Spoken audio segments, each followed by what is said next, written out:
I know there will be a lot that you cannot say, but when we look at this apparent deal that has been brokered, not just with the DOJ, but also the CFTC, what ultimately could this mean for the SEC's case against Binance?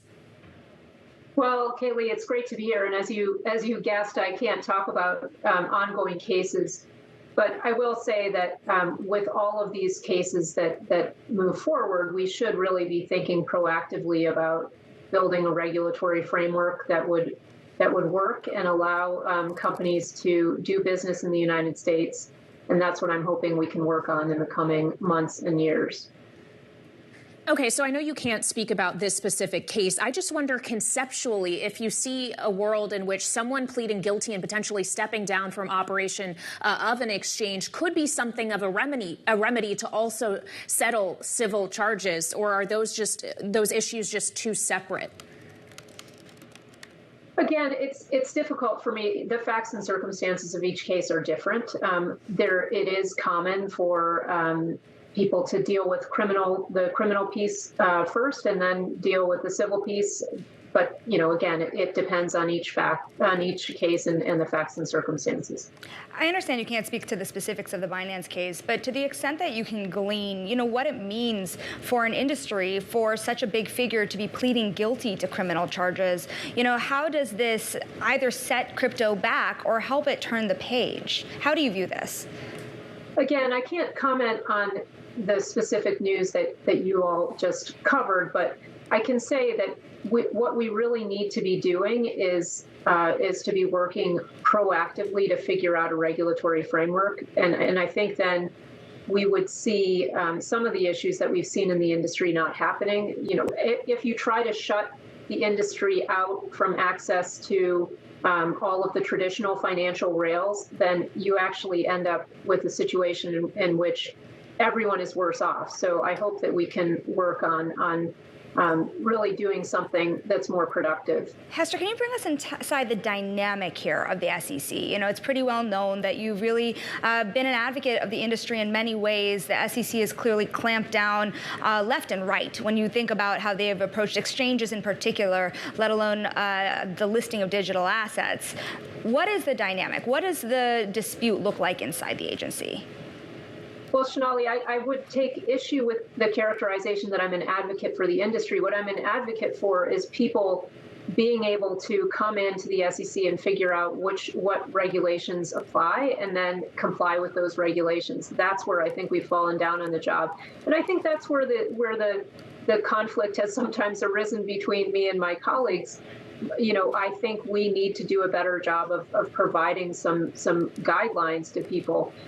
But we all get along very well, and so these are constant conversations that we're having, and I hope that we can get to a more, as I said, a more productive place. But it is quite frustrating to a lot of people in the industry, and I share their frustration that it's one thing to say that there's been a violation. It's a whole other issue to say, okay, now here's the framework that you can comply with realistically, and you can then avoid future violations.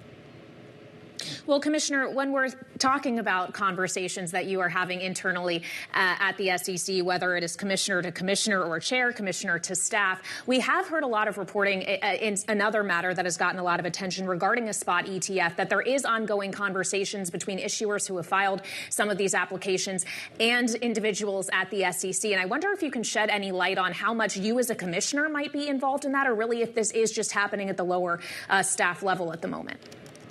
No, again, I really can't comment on that, but I think I've been very transparent that I've thought for many years now that there is no reason for us to stand in the way of a spot Bitcoin exchange traded product. Every one, of course, must be judged on its own unique set of facts and circumstances.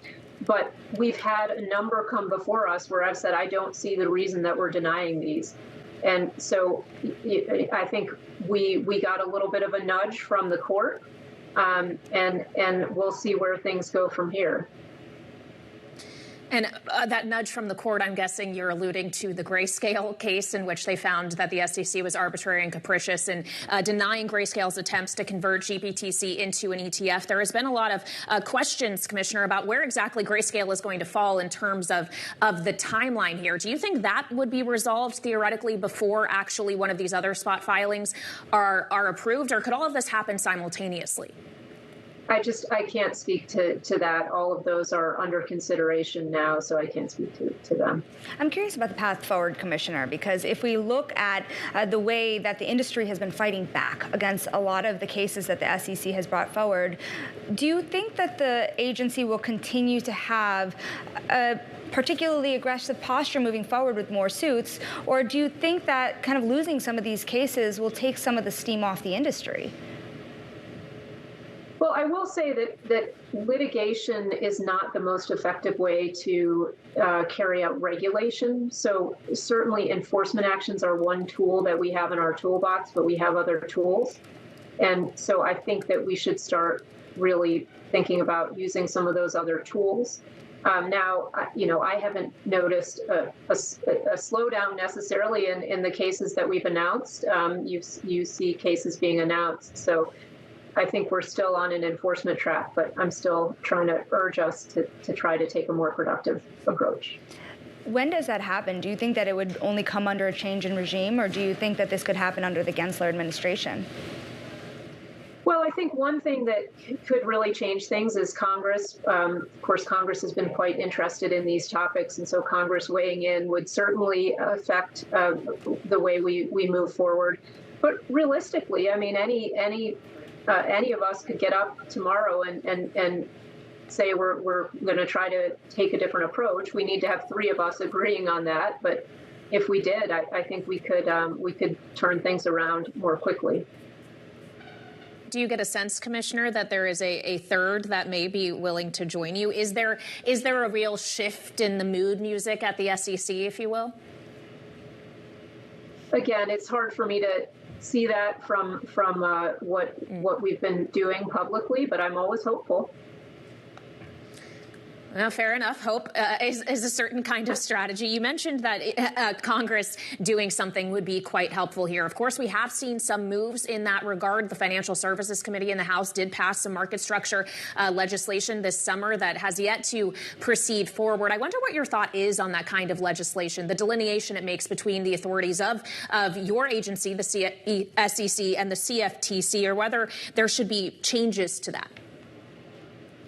Look, I think Congress is the right body to be making these kinds of decisions. It's ultimately they who are directly accountable to the American people, and so they're the right ones to decide. I think that there are ways that we could work together with the CFTC. We do it all the time in other areas, and I think we can do it in this area as well.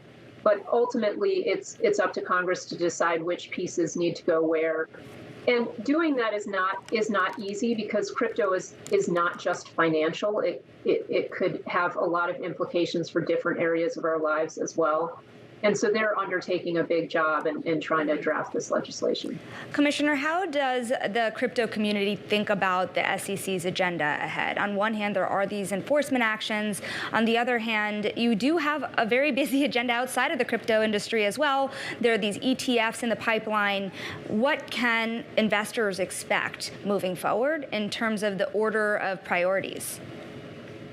Well, I think you're correct in pointing to the rest of the agenda as being really important here. The commission is really the busiest that it's been in my memory. We're working on many rules, most of which have nothing to do with crypto, and we also have a very busy enforcement calendar. And so, I think that given all of the priorities that we have, I think that means that crypto doesn't necessarily get a slot on the rulemaking agenda as we've seen, and where it does, frankly, it doesn't look great. Some of the initial steps that we've taken with respect to regulating crypto have said either you have to centralize, you have to get out of the U.S., or you have to shut down. Those are not great options, and they totally undermine the whole point of crypto, which is to facilitate decentralization, which then can make for a more robust financial system, and other parts of the economy as well can be decentralized. And that's the strength and the transparency that comes with not relying on centralized entities, and the equal terms of access that apply to everyone. These are really valuable things. And if you force centralization, there are some points where there will be centralization, of course, but just forcing that is not, it's missing out on the point.